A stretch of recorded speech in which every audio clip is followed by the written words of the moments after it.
June 1st, 2021. And thank you, finance members, for being flexible and attending today. And I will call this meeting of the Economic Development Committee to order as well. We have 3 joint items, after which the Finance Committee will adjourn, and then the Economic Development Committee will continue with the rest of its agenda. The first item on our joint agenda is discussion and possible action on a $350,000 funding request from Gorman and Company, LLC, for the work at 221 Scott Street, Landmark Apartments Affordable Housing Project. Funding sources to be considered are TID 12 or American Rescue Plan Act local fiscal recovery funds.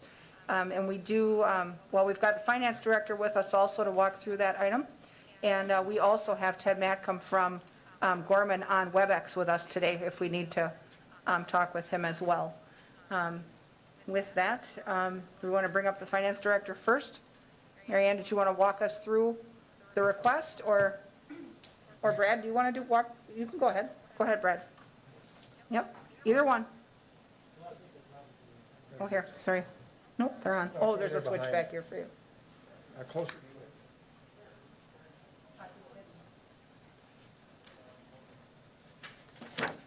Okay, thank you. If I'm in your spot, I can move. All right, so there is a TID application in the packets, and with that is a source and use statement, and it does identify a gap in the project now, $350,000. So Mary Ann and I had encouraged him to fill out the TID application, but then we'd also discussed, other possible sources of funds.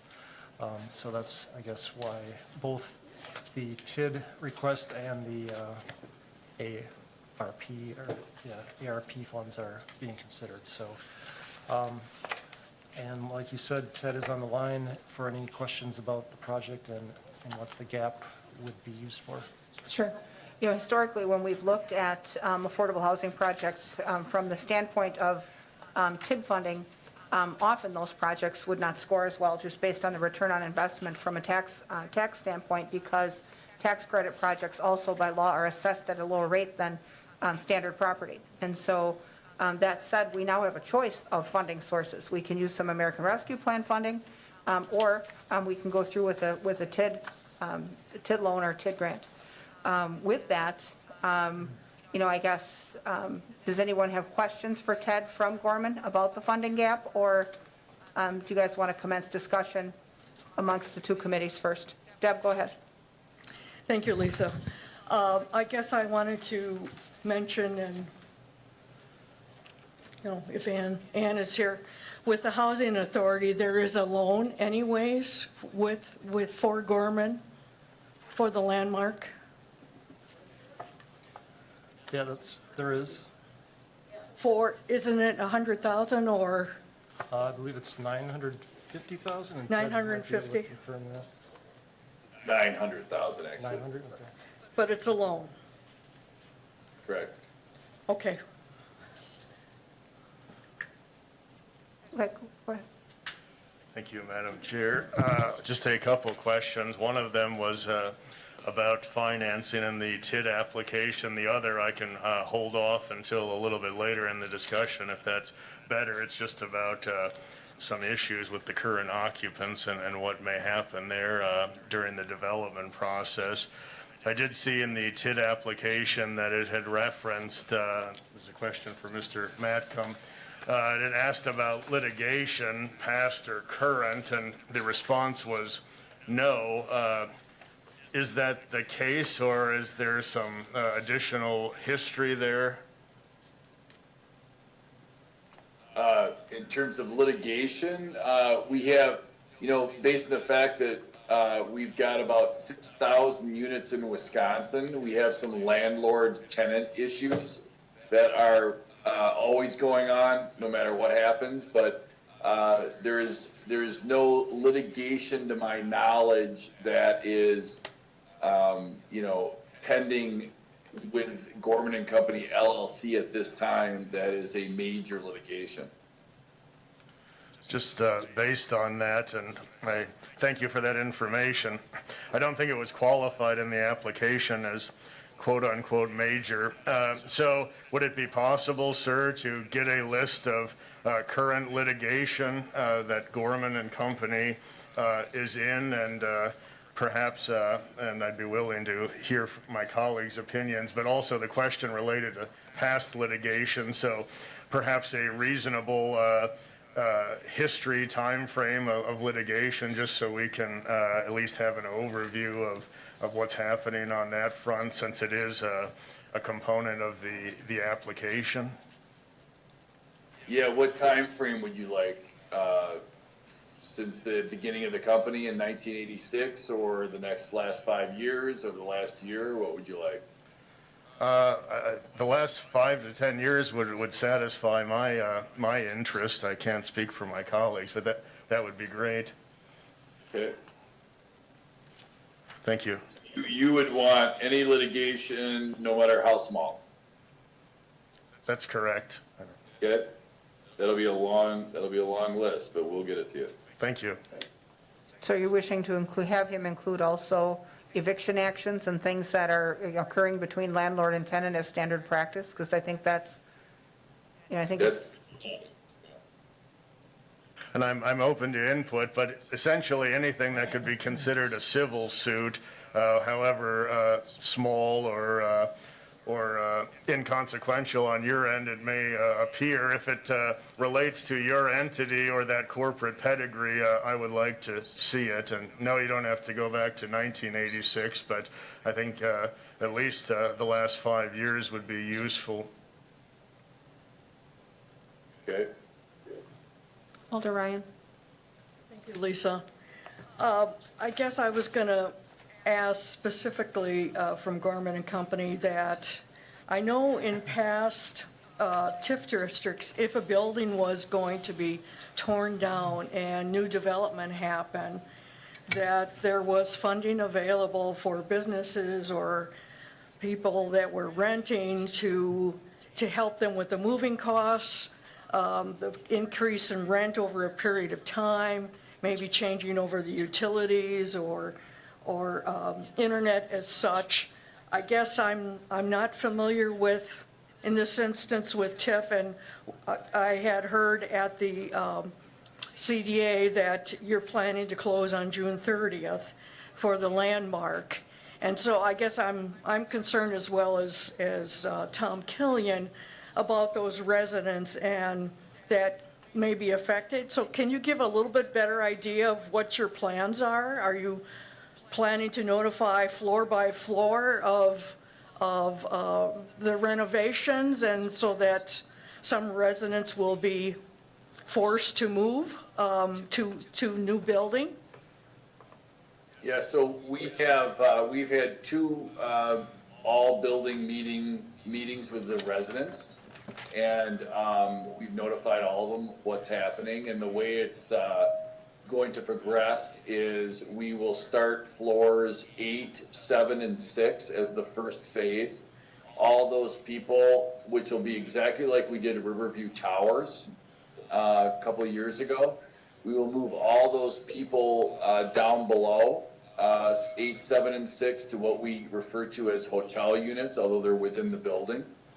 And then those people will be there for a period of time, probably 45 to 60 days, and then we'll move them back to the renovated unit that's on 8, 7, and 6. And then as 8 is done, we'll move people back. As 7 is done, we'll move people back. As 6 is done, we'll move people back. Every time we finish a floor, we'll take another floor below. So as we start 8, 7, and 6, when 8's done, we'll take 5.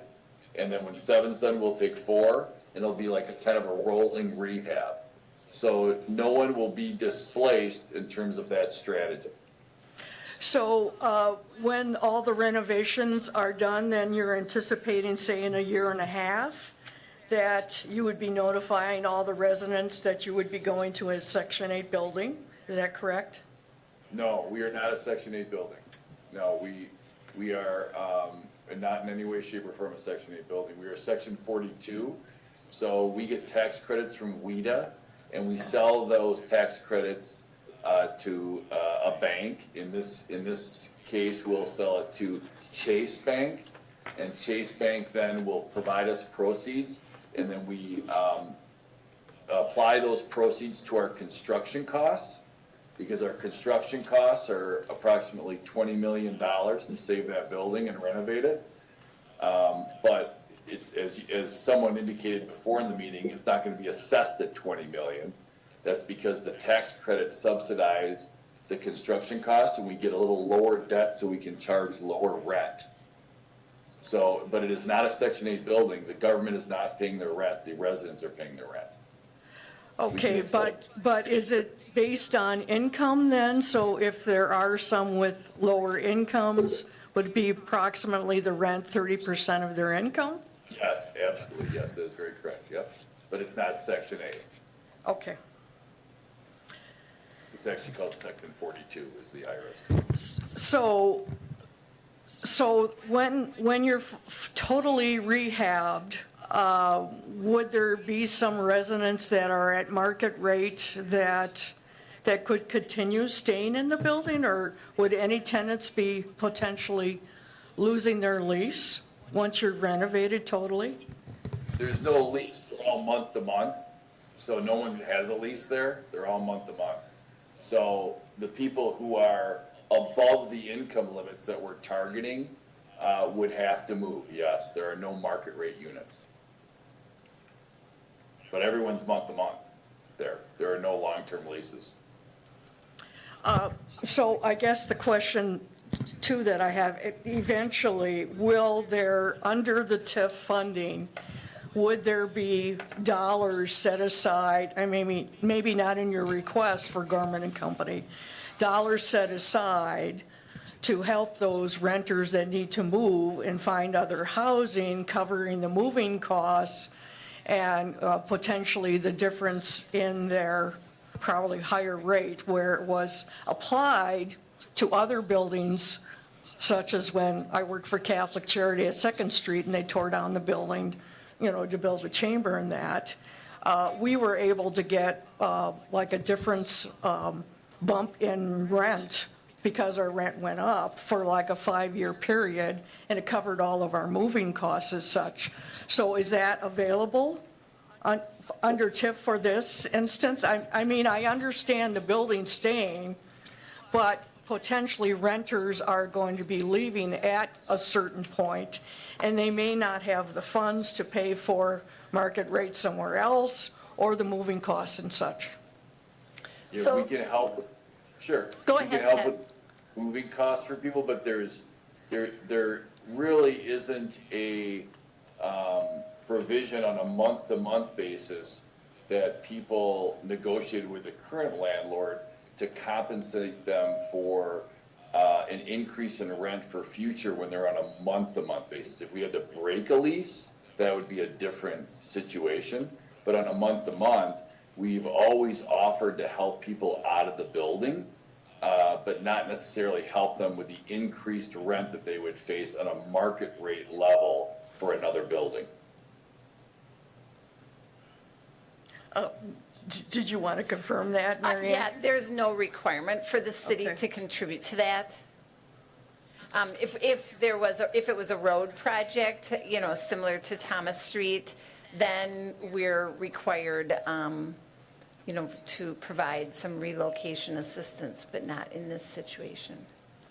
Again, I think, you know, to Ted's point, is the goal of the facility is to upgrade the living conditions of the current tenants and to increase the number of affordable units within the facility. So I don't know, Ted, if you can, you know, kind of give the statistics of the current number of units today, how many units will be available when it's done, how many of them are affordable units today, and how many will be when the facility is complete. Absolutely. So right now, there are about 107 units in the building, 105 units, I believe.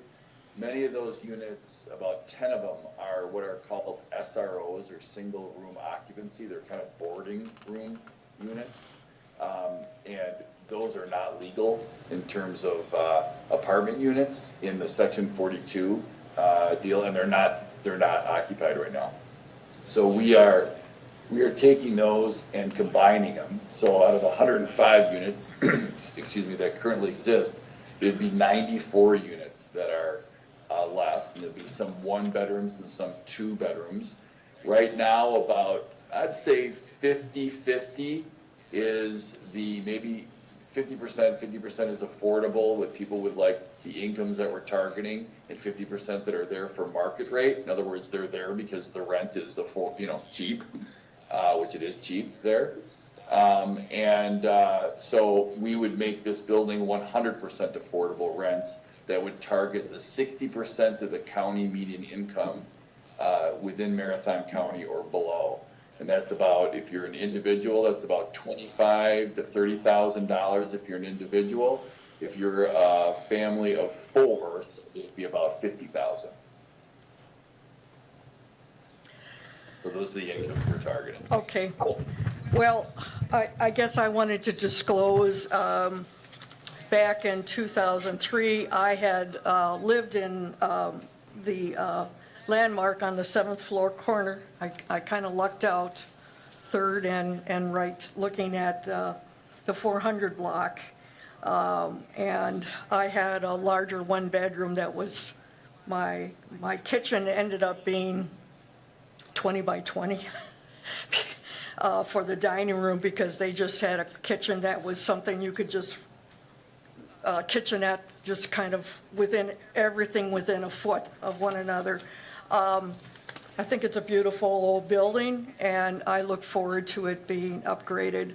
I guess I'm just concerned that somehow, and I understand your point about month to month, but that on Thomas Street, we did have some tenants that were in an apartment complex near the river, and that I had thought there was money available for the moving costs and that when you're talking about some of these people that may be on a fixed income, they may not have the funds to move and that kind of thing. So I'm hoping that we can see what we can do, maybe with Community Development Block Grant Fund money in a coming year. Okay, I think that's what Mary Ann was talking about also, when you take property for a public right-of-way like Thomas Street, when the street is coming through someone's house, your requirements are very different. You have to then appraise the property and pay to relocate the people, but in this case, the building is already habitational, and, that public infrastructure purpose isn't there. Was that, I think she's nodding, okay.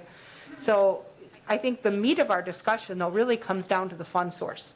So if we wish to use tax increment district funding for this, tax increment funding is borrowed money. So you have to borrow the money and take on debt to do this project. If you decide that you want to use rescue plan funds, that's not debt, because that's the funding that we just got from the federal government. And you could use some of that without taking on additional borrowing. And I think that's really what we need to, as two committees, grind out how, obviously we've talked a lot about how our goal is to increase affordable housing and find accommodations for more low-income people. Now, in this case, even though some people that are above the income threshold may be forced to find alternate housing, the net effect is that you would have more affordable units available within the confines of that building, which are not there today. And I think that satisfies a goal that we've talked a lot about as a council. But we just have to figure out how we wish to pay for that. And I think we've been concerned about taking on additional debt and using TID when there's other fund sources available. So, I guess, at least from a finance committee perspective, I think that's the lens we have to look at it through is, what fund source do we want to use to pay this bill with if we decide that we're going to participate to the tune of $350? Deb? Yes, thank you, Lisa. I happened to attend the Water Commission meeting this afternoon, and I guess I'm still not sure. Did we get the funds, or the funds are coming? The first tranche was deposited into our accounts this morning, Okay, and that was, $7.7 million okay. and change. Okay, so from what the Water Commission had voted on is that they wanted to use the recovery funds, if available, for lead lateral replacement for low-income neighborhoods. And so I think Katie, you're saying that there is some latitude in that?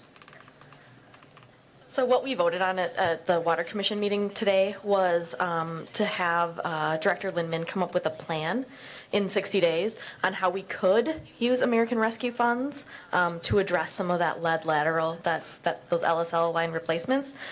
So we're coming up with a plan. We haven't said that we will, you'd have to grant that, right? You all have to vote on it, but we want to make sure that we have our needs as a utility voiced as you consider what you want to do. So this is just another way. Again, like I don't love the idea of like kind of picking and choosing until you have this chance to look at it and think about it a little bit. But I also don't love the idea of borrowing and using TID either. So I'm kind of, you have a lot of decisions to make, and sometimes you have to make them when you're not ready to make them. So. Well, and the issue we have, I guess, from a finance committee perspective is, when we talk about financing and debt within a TID, one thing that we always want to look at is repaying that debt with new taxable income that's generated. So typically, when you participate in a TID project, the taxable value of the property goes up, and you use that gain to pay the taxes because you've increased the value of the building. Now, with a tax credit project, that won't happen. And, I think, and I guess you guys can correct me if I'm wrong, but I think that what we had learned before on a tax credit project is that by law, that reduced assessment assesses that property somewhere between 30 and 40% of what a normal property would, even though that property draws and utilizes all of the municipal services that a normal property would as well. And so that's the benefit of the tax credit project. That's how they make this stuff cash flow. And so I think for us to take on debt when that return is diminished in terms of additional taxable value per se, as a finance committee member, if I put that hat on, I feel a little bit better about the rescue plan funding and its, listed purpose of affordable housing. Now, it bears notice that everyone has an idea for how we should spend the rescue plan funding. I think all of our departments would love to have a cut of it. And, same thing with the Water Commission, as soon as we learn that things are available for sewer and water and, whatever, I think everyone has their own idea of where it all should be used. And I think we as committees and council get to decide what that division looks like, and I think it should be a healthy mix.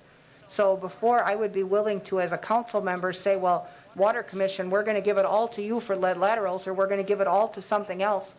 I think I'd want to see a robust plan for a diverse mix of uses to get the largest bang for that dollar. And so if we wanted to infuse affordable housing, this is probably a very suitable use for that funding versus taking on more debt that you will never recover in property tax. Deb. And then Mary Ann.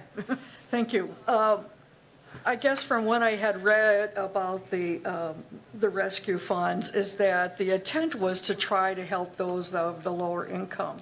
So I guess I'm in agreement with you, instead of going ahead and having it as additional debt for TIF, that I do think its purpose of going for affordable housing is appropriate. And then I'm hoping in the next few weeks we can talk about other areas where we can look at affordable housing, but I also know we need more money for roads and replacements of roads, and then the lead lateral as well. But I guess I was happy to see the Water Commission at least say, let's look at these poorer neighborhoods with lead laterals as a kind of emphasis of where they want to look with some of the funds. But I'm fine with using the funds, especially if the funds are available, and Gorman's planning to close on June 30th. Thank you. Would you like to make a motion to that effect and see if we can get a second from a finance member? Yes, I would like to make a motion to use the American Rescue funds of the 350 For the Gorman project? for the Gorman project at the Okay. landmark. We have a motion then by Ryan. Is there a second from finance?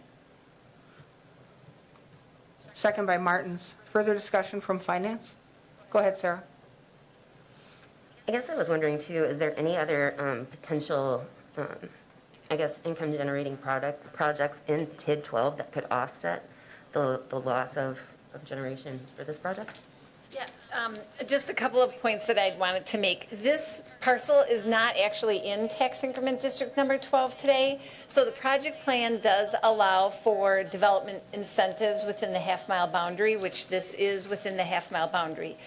We could amend the district to include it, but as Lisa, so correctly stated, we don't expect the value of the building to go up significantly once it becomes a tax credit project. And so there's really no incentive to actually put the building in the district. So you would have to rely, again, this district is also the district that's taking on the mall. So, today it's a little early to see whether there would be, some surpluses, and the timing of those surpluses would be difficult to actually anticipate. We, definitely have the T-Wall project coming up. Again, there's increment share for that project, but, we could definitely look, and we would have to borrow because that district doesn't have any positive increment. Actually, it's not made any increment yet. So we would have to borrow either from the general fund or from another source, either, through bonds or something. So the building that Aspires Hospital just started out here downtown is part of that TID as well, correct? It's not, no. It is not? So is that in 3? Yes, Okay. It's always a fine line for where the lines are between, but. right. Okay, so go ahead, Deb, with a question. Well, then, I think I should be amending my recommendation that we, instead of putting it in the TIF district, just to use the American Rescue Funds of $350,000, which is a portion of what the city is getting, to be used as funding for the landmark. Right, and then leave the reference to TID completely out since it's not in Yes. one and it brings no value to one. Okay, is that okay with our second, Mike? It is. Okay, so that works. Any additional comment? Go ahead, Deb. I guess I just wanted to mention that for those of you that aren't aware, Gorman did the remodeling of Riverview Towers. I think it was the first remodeling in 60 years, I believe.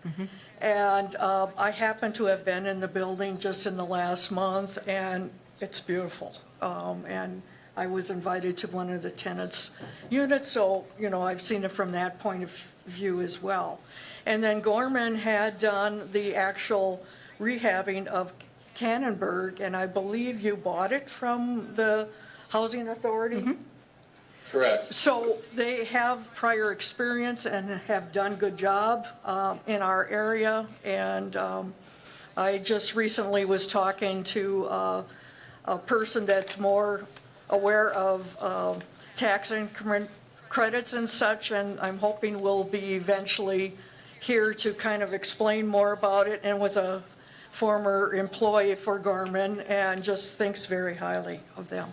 So. Yeah, I think we have lots to look forward to with that project, and I think it brings new life to a historic building that is a fantastic part of downtown history. So with that, is there additional comment or questions from finance? With a motion and a second on the floor from finance, I'll take a vote on that. Then members in favor signify by saying aye. Aye. Opposed? None are opposed, so that motion carries for that committee. Thank you. Thank And you. I would entertain a motion from ED. Is there a parallel motion or a perpendicular one? Okay, your motion is? Use your mic, please. Sorry. The motion is to use American Rescue Funds Okay. to fund the $350,000 funding gap for Gorman. Very good, thank you. Is there a second from ED? I have a second from Watson. Further discussion on this item? Mr. Killian? Thank you, Mr. Chair. And, I think it's very positive, particularly in the downtown area, that we're going to be increasing the number of affordable housing units. And we just had a discussion on affordable housing recently, and I think that part of it may be a learn as you go process. We're going to encounter some challenges and pitfalls, and I think one thing we're hearing with this project, and, when a challenge is there, that does not mean it cannot be mitigated or overcome. And what I'm hearing is that, to do this project, which I support and I believe it's very positive, we may be looking at, if I'm correct with Mr. Matcom's statistics, ultimately about 50% displacement from that building, when the income levels are brought into assessment and really are at play there. And I think that as we venture down this affordable housing path, we should be taking kind of a medical oath approach where it's kind of first do no harm.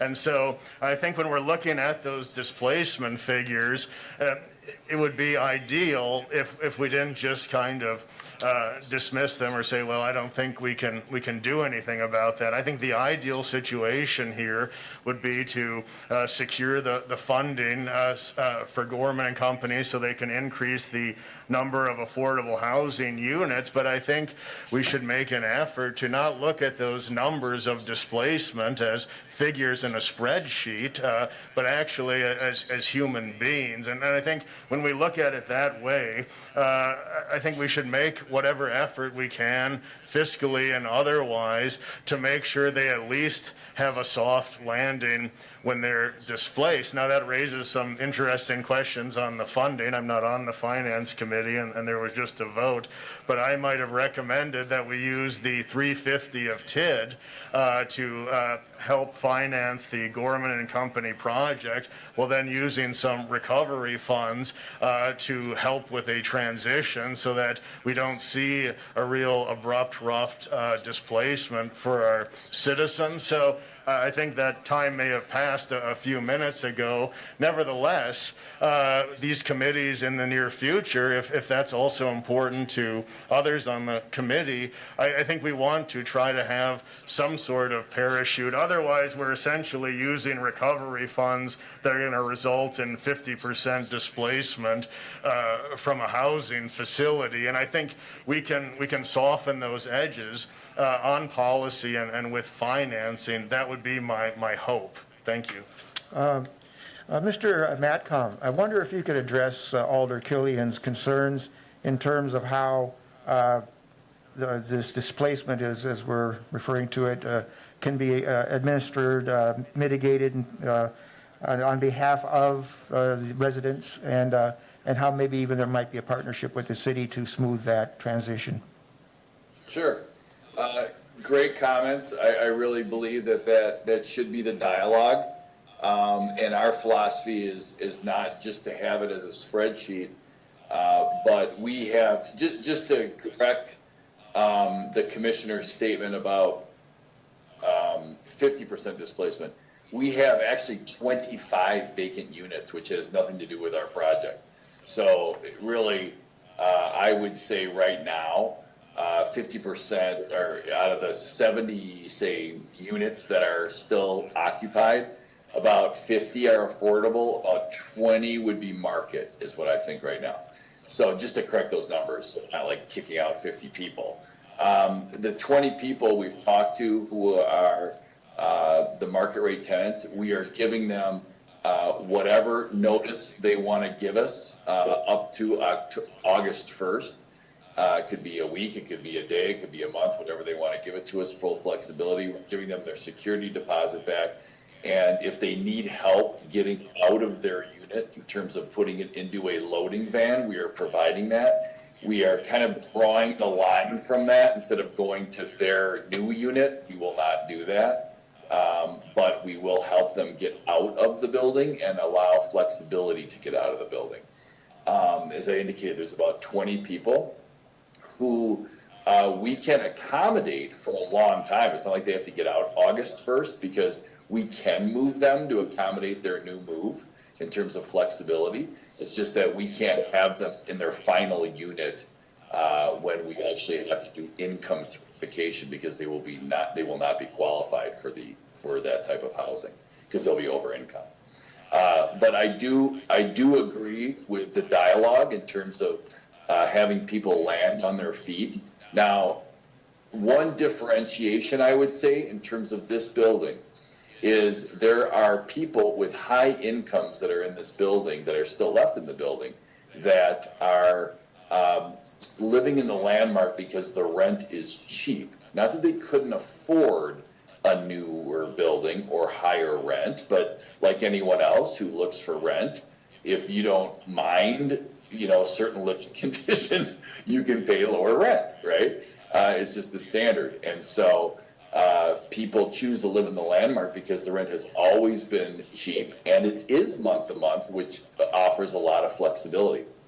On the flip side, if an owner, the owner is going to sell the building, you have also created flexibility in terms of selling the building because you are month to month, and people have an opportunity to move month to month with a flexible schedule. So, there's a flip side to all of that. However, I do agree that people who are on the cusp, and like say they're almost qualified but not quite, those are the people that it hurts the most. And flexibility on our side, as well as maybe some financial help to move, would soften that blow to the new relocation, yes.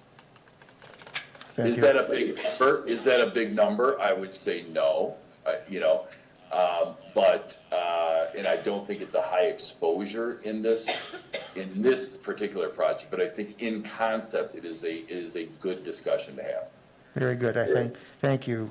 Alder Watson. I think, and obviously I voted for it in finance, but I think this is a great start to creating that affordable housing. I think one of the big complaints for the task force was that action could be long coming, right? And this is something we can actually do now, debt-free, right? So I think it would be, I think it's something we definitely should vote for and send up. It's huge, and I think, and we've satisfied, the current ask was $350 to fill a funding gap to get the project going, but, we don't know what, helping people resettle wasn't part of this ask. So, we need to handle the ask that's in front of us, which is, I think, what we're doing, as two committees. But, that soft landing concept, I think, is a different discussion to be had to see if there's fund sources in the community, either within our own institution or others. But right now, we don't know that. Alder Ryan. Thank you. I guess I was thinking as part of the community development grant funds, that could be potentially a priority. Couldn't that, Tammy, if it's based on their certain income, about some additional funds for helping them move? I guess I just wanted to give the caveat, since I did live there, it is very difficult to move in and out. You have to take a freight elevator. It's pretty small, and then go in the back. So offering to help load the truck, it's more of because the elevator is so small that you're spending hours and hours going back and forth to get multiple loads. So that could be helpful, but there may be additional funding that once we get deep in the grass about the American Rescue Funds, that is potentially some other funds that could be used for helping them with the move if they're in a certain income level, or within the community development block grant funds. Isn't that possible, Tammy? I'll go into a little, it's not black and white because of how you would have to structure it. Block grant just doesn't help people move. There is a possibility if they're low income, that we'd have to income qualify people, obviously. So if the people that are being displaced are over income, we can't help them, which it sounds like those are the ones that are being displaced versus those that are not. So there would be a question about that, and then there is a formula of what you can assist with and what you can't, and then it also falls under a public service activity, which would be taking away the funds from nonprofits. So there's a yes in a short answer, but it's a lot grayer than an easy answer. Okay, thank you. Anything else from ED? Alder Killian?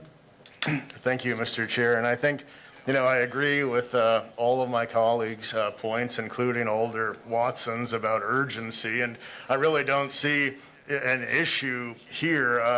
Mr. Matcom clarified the numbers. I was using the half and half that was stated earlier, but I think with fewer numbers, that results in less financial exposure if we were to help. And even taking 20 individuals at, say, $1,500 to help with moving and transition. It's $30K right there. We're looking at a great project to bump up affordable housing. This isn't breaking the bank, and I would just say there wouldn't be a reason necessarily to have to delay to make sure that we have a comprehensive, well-rounded approach here, because then the displacement becomes less of an issue. So, you may not hear me say this very often on high-end development, but I'd say I think it would be appropriate to even increase the ask about $30K and use it to make sure that people who are displaced aren't adversely impacted by this. And whether that's tonight or some other time, I guess we'll have to see, but I think in this case, there's a way to do both. So, thank you. Thank you. I think that's definitely a discussion that falls under the at another time, because we need to know first what the scope of the ask might be in terms of actual dollars and of people affected. We don't know how many people are legitimately affected versus the ones that Mr. Matcom referred to as high income but living there because they choose to. The other thing I think we have to look at is the guidance for American Rescue Plan funding, and not assume that we are able to use it for that type of an expense, because even though affordable housing is one of the silos that we can use money out of, moving expenses for people who may not necessarily qualify may not be part of that, and so we could meet a brick wall on that immediately. So I think that needs a lot of analysis as far as how much an ask might be, and I think for us to just throw a dart and say, each person needs $1,500, it may be too much or too little, we don't know. But I think we need, if we're going to have a future conversation, we need to take a look at the need and the rules, and then figure out, at a separate time if that's, maybe a component of this or not. But I think tonight we need to solve the 350, which I feel like we are. And then, from there, if we need a subsequent discussion, we certainly could have it. Very good. Thank you, Lisa. Further discussion from ED? Alder Killian. Thank you, Mr. Chair. Well, then, in addition to what's on the floor, I'd like to amend it to then also, and it may not be necessary since it's staff in-house, but to do precisely what Alder Rasmussen just stated, to send that to Finance or the City Attorney's Office to begin an analysis immediately of if those funds can be used for transitional expenses. An amendment has been offered. Is there a second from ED? Second from ED on the motion, the amendment to the motion? Seeing none. Any further discussion on the motion, or on the original motion? Seeing none. All in favor, please say aye. Aye. Aye. Opposed? All right, thank you. Lisa? Okay. Item number 2 on our joint agenda is discussion and possible action on the extension on the deferral of principal payments on city-funded loans for small businesses in the aftermath of the COVID-19 pandemic. And you'll recall last year, one of the things that we did to help out local businesses who had city-funded loans was allow them a break from those last year. Obviously, we still are not, even though we're starting to put the pandemic in the rearview mirror, a lot of businesses are, barely getting their recovery underway. And so, again, this year, we're being asked to consider perhaps an additional deferral until people can get their feet under them and begin to repay those city-funded loans. And the question we have to decide as two committees is, do we want to allow a subsequent delay? And I think when we discussed this last year, we determined that there is no money actually lost because the interest does continue to accrue, but it does give people some flexibility on their repay schedule so that they're not barely recovering or barely getting underway and reopened fully perhaps, and then find that they owe a substantial amount of loan payment immediately. So. Lisa, could I just ask, the way it's being administered right now, is it just across the board, or is there just a list of participants? It's certain participants. Tammy has that data? Okay. Correct. We reached out to everybody when this all started and offered them the opportunity to ask for an extension based on their need. And, We had several at that point, I can't even tell you how many off the top of my head, that signed on right away. Then when we extended it, I want to say only half joined in on the extension. We currently have 4. I reached out to them last week saying that the extension will be up in June, payments starting in July. How do you want to handle this? Are you okay with this? And honestly, I haven't even received one response. So we're only talking 4 right now, which is great. Sure. Well, and I think we could approve the option for those who requested again. I mean, assuming not all of them need it. That way, if you have a couple that still need it, we certainly would assume that the other ones that are able to start to pay would opt to. I mean, I guess if that's reasonable, that's kind of what we did last year, was let people choose to. The ones that could afford to continue to pay did. You know, but we gave you guys that flexibility as a staff to work with people if you needed that authority. And I would appreciate that, because it's not, every business isn't black and white again. You want to be able to have the flexibility to work with them. Maybe one just needs another month or 2, and the next one needs 6 months. You don't know until you start talking. Would you recommend that you'd want the authority to defer up to a year if you need it? We would love that. Okay. Do we have a motion from within the Finance Committee to offer Tammy the leeway to work with people for up to an additional 12 months? Motion by Herbst, is there a second? Second by Watson. Further discussion from Finance? Seeing none, we'll go ahead and vote. Members in favor, go ahead and signify by saying aye. Aye. Aye, opposed? None are opposed, so that is cleared from Finance. Okay, before I go ask a motion for ED, Tammy, you have existing, a couple existing that might be extending. Is there also the option, though, for anybody who maybe never even took, advantage of this program and now are experiencing pinches, that they could just jump in? I would also love that, because I believe there might be a couple of them out there that might need some help and Okay. not realize that they don't have to make the payments. So it would be nice to be able to reach out to them all Okay. again and say, hey, if this is what you need, just ask. It'll work. All right, that being said, is there a motion from ED on this item? I have a motion from Alder Killian. Do I have a second? I have McElhenney as a second. Further discussion? Alder Killian. Thank you, Mr. Chair. Yes, I support this. I mean, we've had a very tough economic time, and I think there should be relief. The one thing I'll say briefly is I think that we should exercise, I think, the same sensitivity and compassion when we're dealing to individuals in a not just in a B2B, or should I say G2B, government to business. I guess we should show that same, I think, level of relief and understanding when we're dealing with not just companies, but our residents as well. And of course, a lot of our companies have residents who are employed there, and, their livelihood depends on it. True. Further discussion from ED? Seeing none, all in favor of the motion, please say aye. Aye. Aye, opposed? Very good, thank you. Okay, with that, the Finance Committee has wrapped up its portion of this joint session, so I will take a motion to adjourn Finance. Motion from Herbst, second from Martins. Members in favor signify by saying aye. Aye, opposed? Nobody ever is. So Finance members, you're welcome to stay if you want, but you're not required to, and then the ED Committee will continue. Okay. Thank you, Alder Rasmussen. Moving forward, item 4, and this is Economic Development Committee meeting now. Approval of the minutes from our meeting of May 4th of this year. Do I have a motion to approve? I have a motion from Killian. Do I have a second to that motion? McElhenney is a second.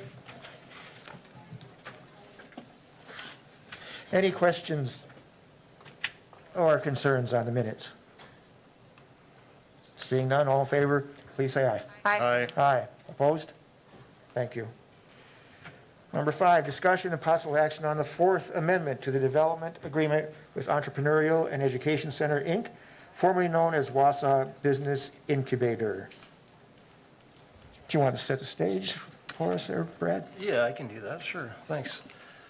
I'm just going to bring it up here on the screen. There is a copy in the packet.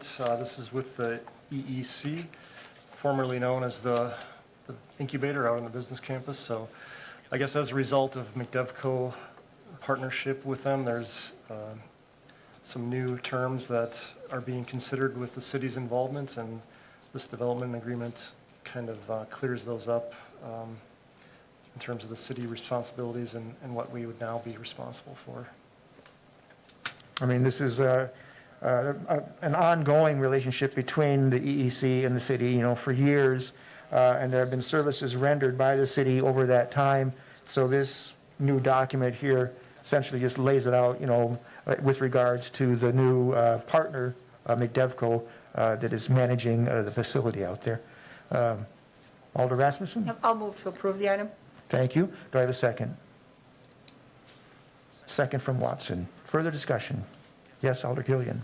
Thank you, Mr. Chair. Historically, this has had, this relationship has had not necessarily negative, but some interesting dynamics to it in terms of, I think, property maintenance by the city and perhaps even some accounting involvement and what have you. So, Mr. Lenz, could you highlight with this updated agreement and McDevco's involvement, kind of what are the key changes here, please? Sure. And if I can ask Ann to help me out with this too? I think they're all laid out right in the agreement under the now therefore. Just, it adds the new obligations that the city has now that we didn't have previously.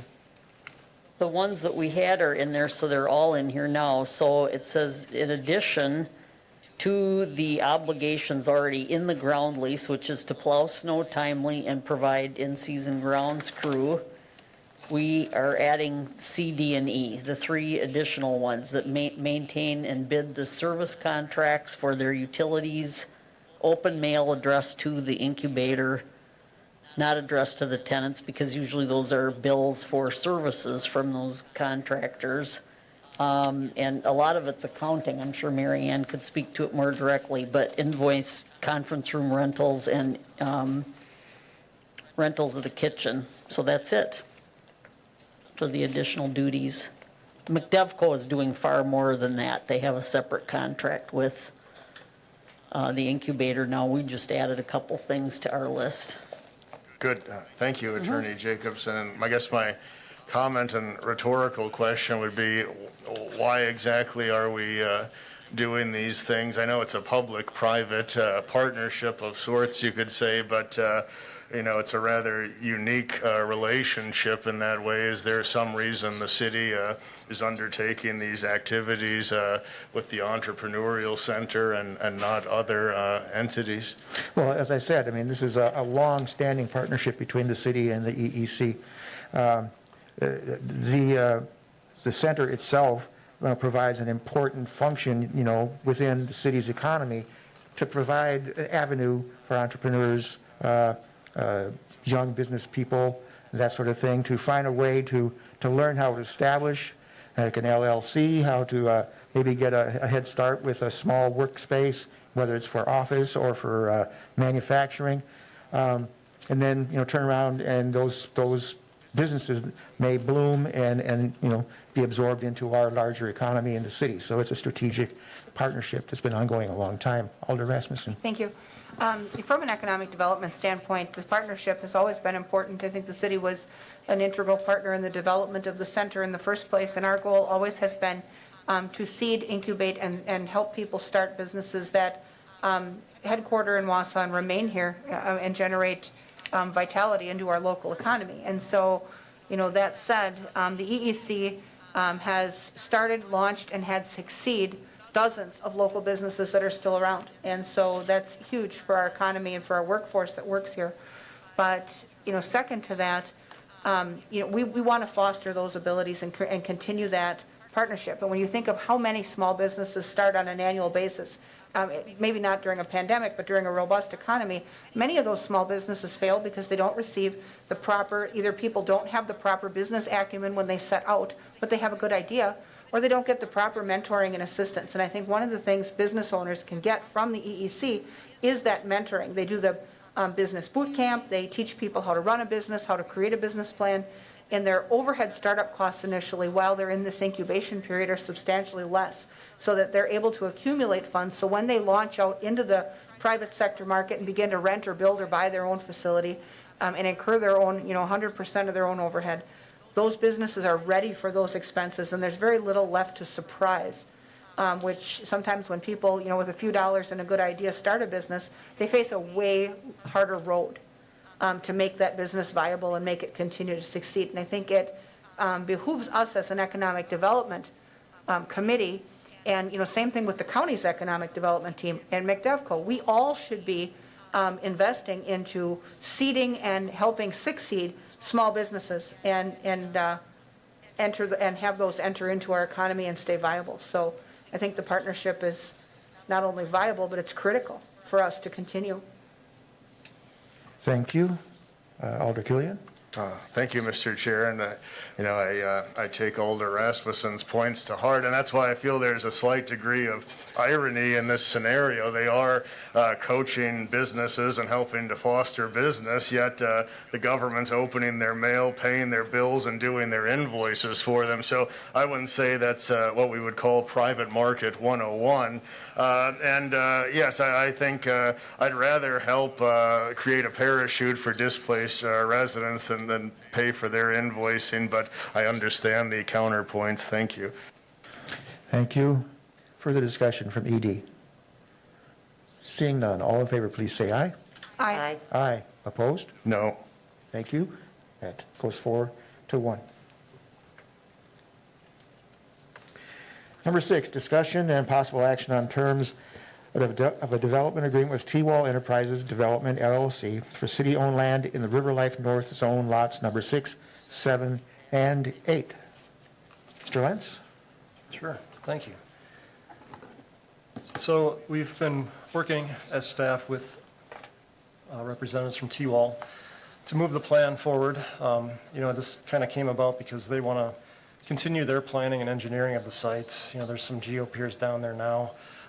They're curious about what the soil looks like from a geotech perspective. So they want to do some more detailed planning, engineering, and, we want to be accommodating if we can. And this discussion came up of, well, let's, work out a memorandum of understanding or a term sheet to, move the process forward. And I think in the packet now is an initial draft of a MOU.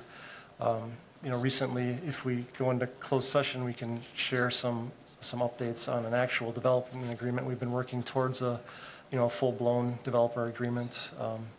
That's still very much in draft form, but we are in the process of working on that. So I guess, again, this is up for discussion tonight, and hopefully we can move something forward to keep the project moving ahead. Very good. Alder Rasmussen? I'll make a motion for closed session. if Thank we you. can discuss in detail.